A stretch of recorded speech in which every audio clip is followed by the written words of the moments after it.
they may know a couple of different programming languages, but only know one really well. And they don't even want to mention the other languages, or they may mention it, but put out the disclaimer of, well, I know this other language, but I just started looking at it. Why? Because they're afraid that they're going to get pushed on it. That comes off negative to the interviewer. Instead of saying something like, I'm an expert, or I know this language well, and now I'm focusing on learning the second language, or I'm focusing on learning these other languages. It has a much better positive delivery than adding those disclaimers.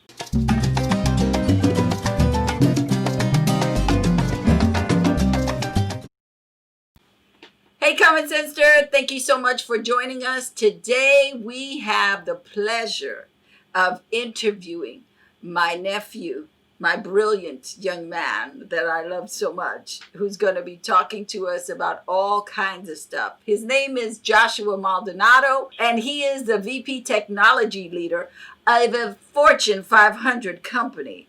He is also a part-time coach for SEO careers. Please help me welcome Mr. Joshua Maldonado. Hey, Josh, how you doing? Hey, doing great. You look fabulous. You look fabulous. As do you. So I love what you do as a coach and how you help students get internships. So I wanted to kind of find out what that process is, and how someone who's watching this, who is a college student looking to break into a business, would pursue getting an internship.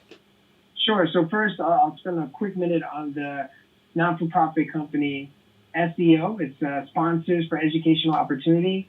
It's a pre-professional development career organization for minority students. And the idea is that they partner with Fortune 500 companies and provide those internship opportunities. Students can sign up, and if they're accepted into the program, that's the path to get internships with those companies in a variety of functions, HR, IT, etc. So I think, one, it's thinking about what area that you want to pursue. So for me, I have a background in technology, so I typically coach technology students. But figuring out what are the top companies in that field, in that industry, and understanding what that company does, understanding the positions that they have, internship opportunities that they have, learning as much as you can about the company, and whether you're applying through a program like SEO, because there are others, or whether you're applying directly on the company website. That's kind of how you start the process for approaching an internship. So let's start with the research. You're looking to be an intern. So the first step is you go to Google and you start researching. How would you go about that? Sure. So I think the one way to think about it is being able to answer the question, what would you tell another person this company does? So figuring out what that company does is critical. Second is understanding their mission statement. A lot of times a company's mission statement will be a reason why you want to work for them. If they have similar values to you, whether it's values around diversity, values in the community. So really understanding the mission statement, understanding how they're doing in the industry, who are their competitors. And that even goes a step further, not only the company, but typically when you have an interview, you know who you're going to be interviewing with. Do a little research on that person. Use LinkedIn, look up that person, Google that person. Try to get as much information as you can about them, because that's going to actually lead to some nice icebreakers in the interview and potentially help you land that internship. Okay, so you've done your research, you have figured out who the person is that you're gonna submit your stuff to meet with. So what do you need? I'm getting ready to meet with Mr. Brown in HR at Fortune 500 company number 25, and I have no idea what I'm supposed to bring. Sure. So one, for starters, probably an obvious one, bring your resume. And not so obvious is to tailor that resume to the role. So if it's an internship that highlights project management, well, then think about the things that you've done that are very similar to project management. And it doesn't always have to be another work experience. It could be an experience at school. It could be an experience within the community. Be able to highlight those on your resume so that it's a nice connection to the actual internship that you're trying to obtain. The second is to come with references, whether it's from a professor that you attended a class for, whether it's an organization that you volunteered for.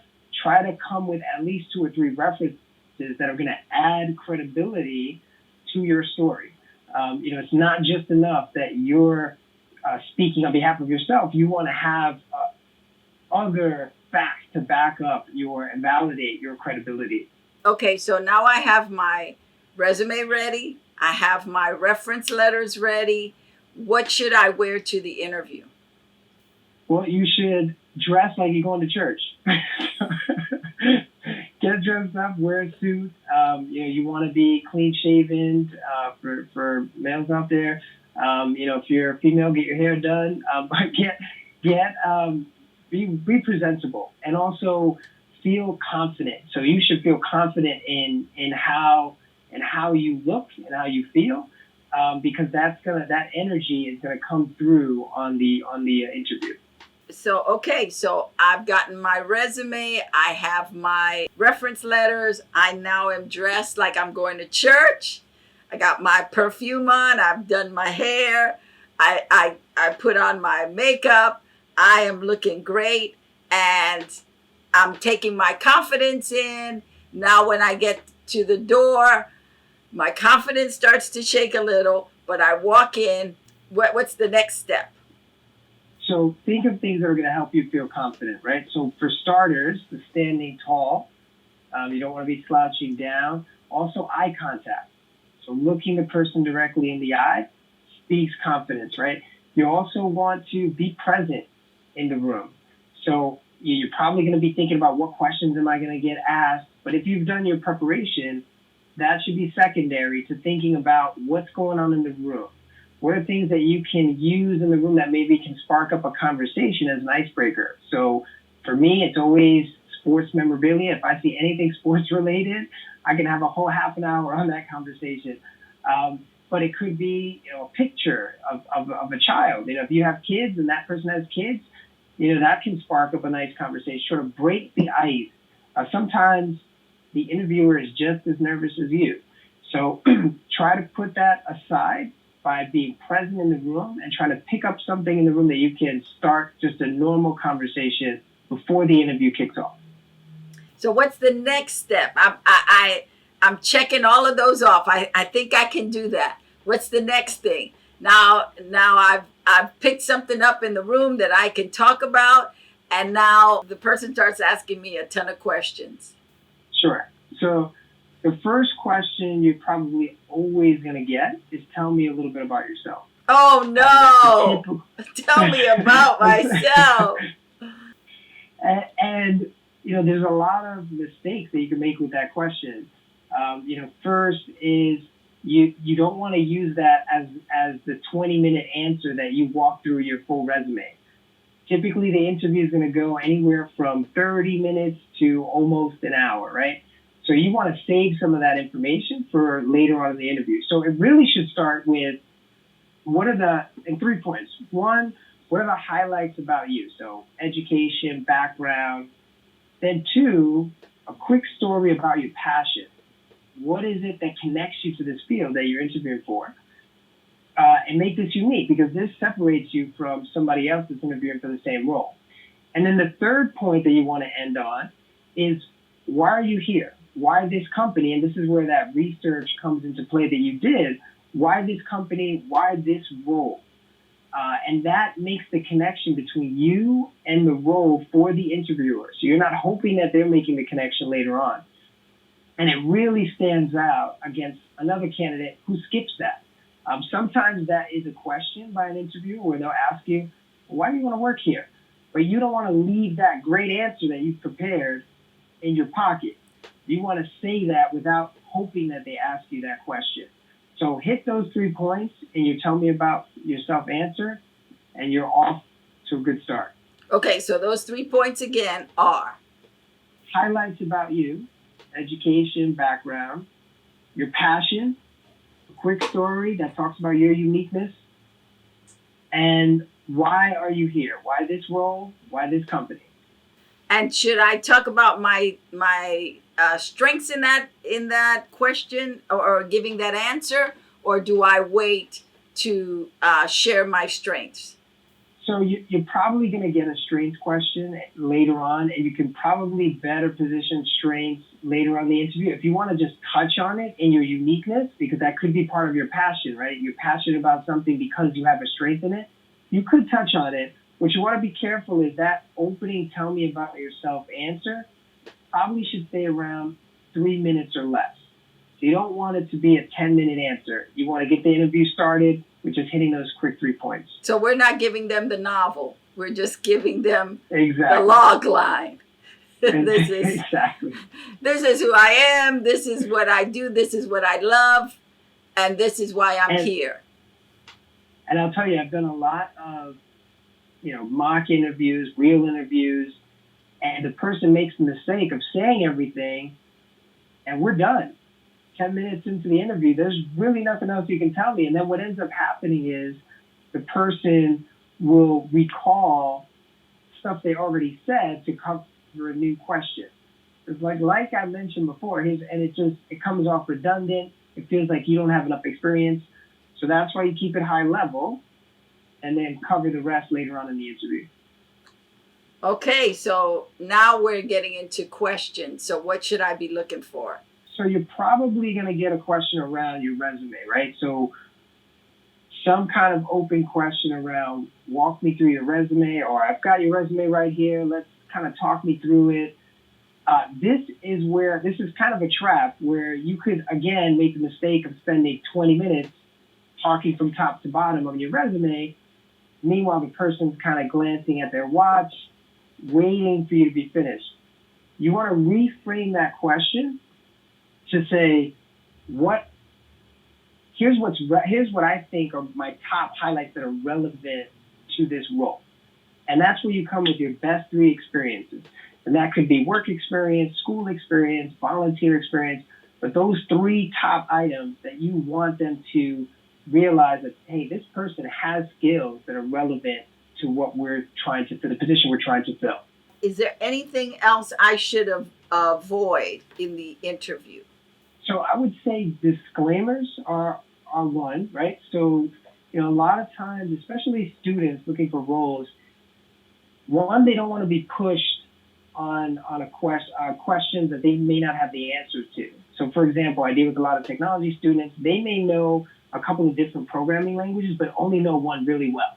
And they don't even want to mention the other languages, or they may mention it, but put out the disclaimer of, well, I know this other language, but I just started looking at it. Why? Because they're afraid that they're going to get pushed on it.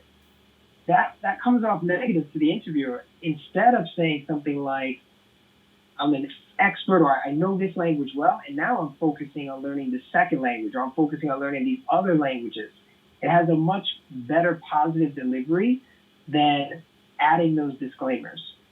And the other thing on that is no one is expecting an intern to come in with 30 years of experience or with the same level of experience that a professional person in the industry has.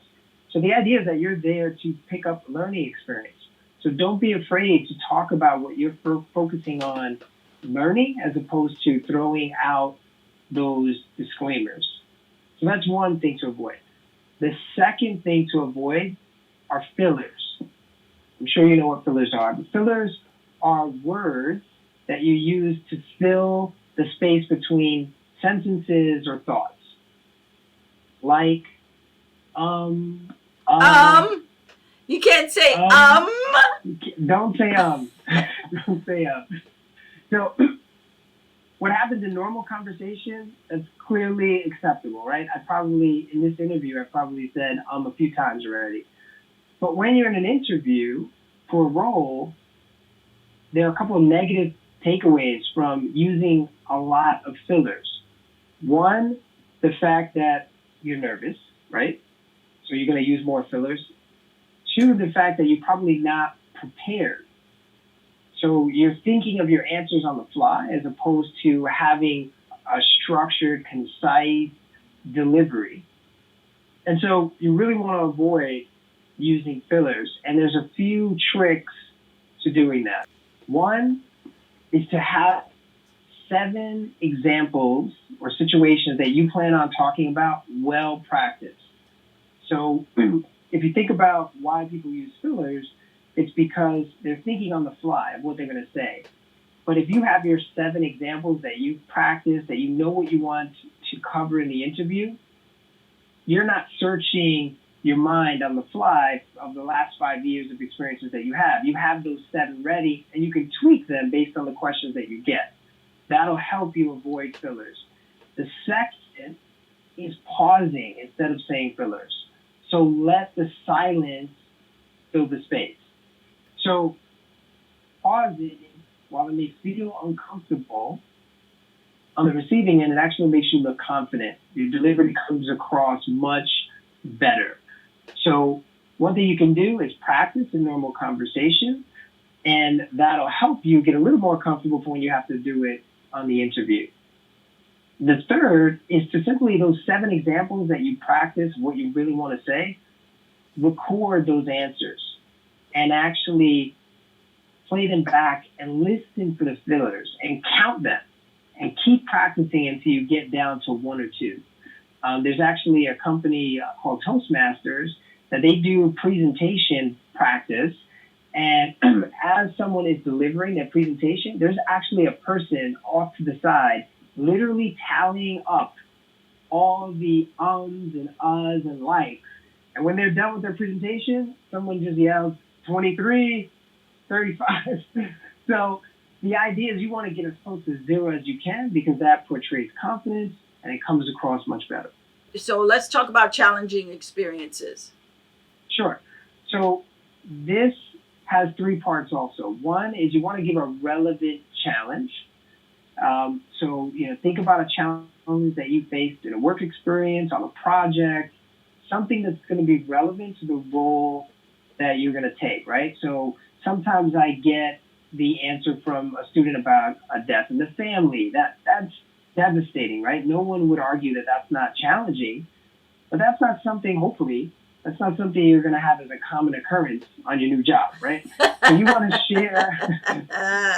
share an experience that the person leading the internship can relate to. So whether it's something around time management, around prioritization of requests, dealing with difficult customers, talk about something that's relevant to the internship opportunity. So if they worked at McDonald's, they can talk about how they've had to handle difficult customers. Exactly.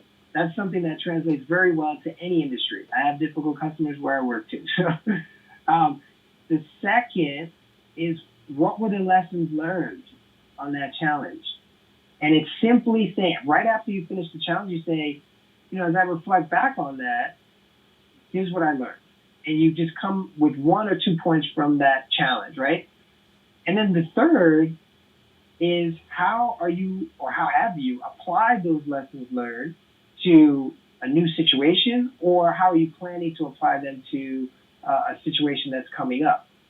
And what that does is, for the interviewer, think about, put yourself in their shoes, like, hey, when I give this person a challenge, not only do they learn from it, but they apply it to something new.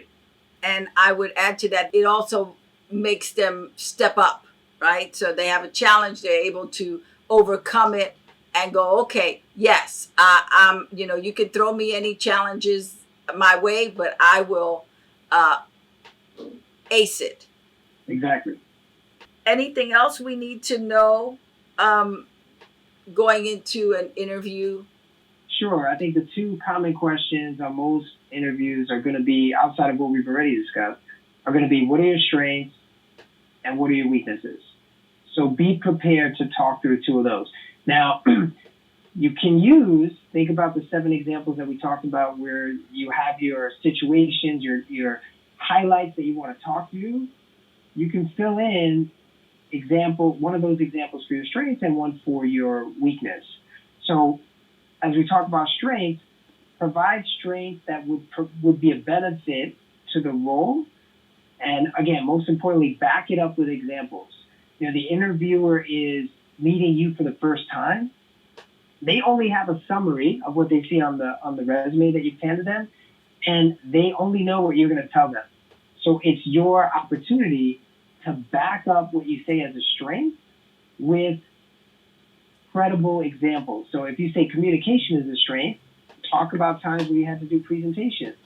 If project management is a strength, talk about that. Give examples of how you were a project manager.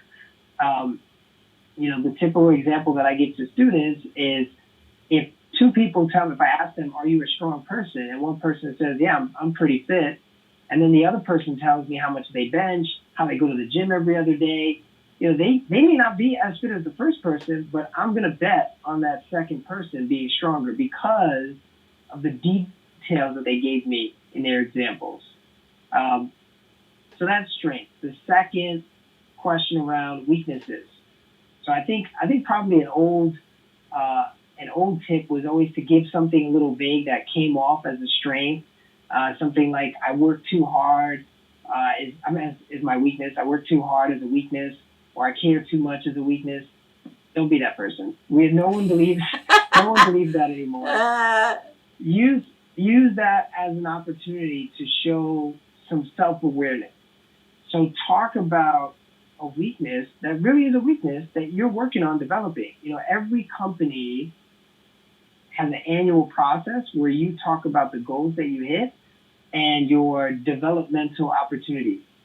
And the idea is that you're not only looking at your strengths and what you've done, accomplished, but you're also looking at things that you need to focus on. And whether that's,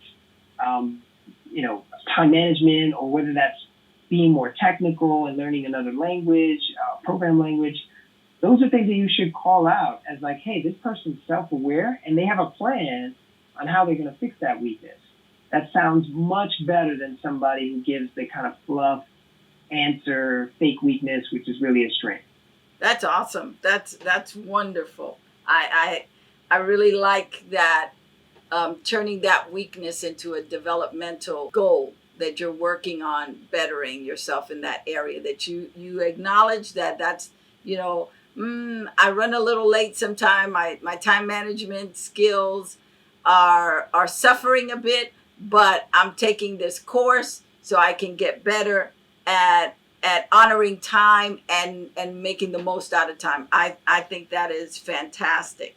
And what is the last thing that the intern or the prospect, the person who is wanting to intern what's the last thing they should know? So this is typically the last part of the interview. It's what questions do you have for me? Do not ignore this part. So no matter how great the interview goes, you want to end strong the same way you started strong, right? So use this as an opportunity to show off that you've done some research on the company, if you haven't done it already, right? So talk about something that you've read, ask a question about it. Maybe it's something that you read, you did some research on, and you read that the company, like in my space, technology, is doing something in artificial intelligence. And you want to know if this internship has the opportunity to work with that team. Or something that you care about, like diversity. A lot of students that I work with, that's a very high value for them. So being able to ask a company, hey, I've seen you won awards in diversity. What are some of the initiatives that you pride yourselves on as a company? So it really stands out when you have a question that is backed by some research. The second is to think of this section as you're interviewing them. This is the 5 to 10 minutes that you get as an opportunity to interview a company. And the way that I like to think about this is pretend that you have 3 offers on the table, similar pay, similar location, and the role's kind of similar. Which one are you going to take? Your questions are probably going to be a lot different, than if you didn't have 3 offers, right? You want to know a little bit more about the actual role. You don't really care how that person got to where they are. You want to know, hey, who am I going to be working with? What kind of projects am I going to be on? Things that are going to give you more insight past the actual job description. Open-ended questions. So, again, use that opportunity to ask at least 3 questions. Try to keep a 4th question in your back pocket just in case they cover that question throughout the interview. So, for example, if you had a great question around diversity and the person starts off in the beginning of the interview telling you how diverse the company is, well, there goes that question later on, right? So come with 4, be prepared to ask 3, and ask questions that you really want to know the answers to. Do you recommend that once they leave, after they leave, should they send a thank you note? Should they follow up in some way? Yeah, so typically, it doesn't hurt to send a thank you note, right? So there's no negative aspect to sending a thank you note.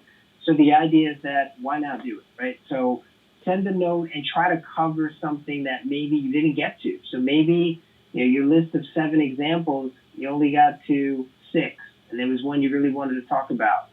So bring that up in the thank you note. Short and sweet, thank them for the opportunity. You look forward to hearing back from them, and maybe cover that one bit of information that you didn't get to cover in the time that you had with them. Excellent. This was wonderful. I think you offered some great information, and for those people out there listening that are looking for internship, I think this is going to be so helpful. So let's just real quick just go through what they need to have. So they need to research about the company, and if they know the person, they want to research the person so they have information going in. Then they want to have a resume together that speaks of who they are and how it can benefit the job. The next thing is to have a couple of reference letters from teachers or people who know them in the community or they've done charity work for or volunteered for, to speak to their character. Then they want to make sure that they're in their Sunday best and they look good, they smell good, and they feel good. And then once they get in the room, they want to be present to everything that's going on so that maybe they can find something that could be their icebreaker, which could be a picture, it could be a poster, it could be something present in the room, it could even be something on the person. Right. After that, they then are asked, tell us about yourself. And that is to be sweet, quick, and to the point. To just give us the bullet points. Don't go into a long dissertation. It should not take more than 3 minutes. We want to be open to what the interviewer has for us. Okay. So coming from that, then the guy or the lady will ask you about your resume. So then you will go down your resume. 3 experiences. And you can even make sure you give that outline too. It's hey, let me tell you what I think is most relevant to this role. It's let me cover 3 experiences. If they see something else on your resume that they want to talk about, they'll ask you. So come with your 3 best and don't walk through the full resume end to end.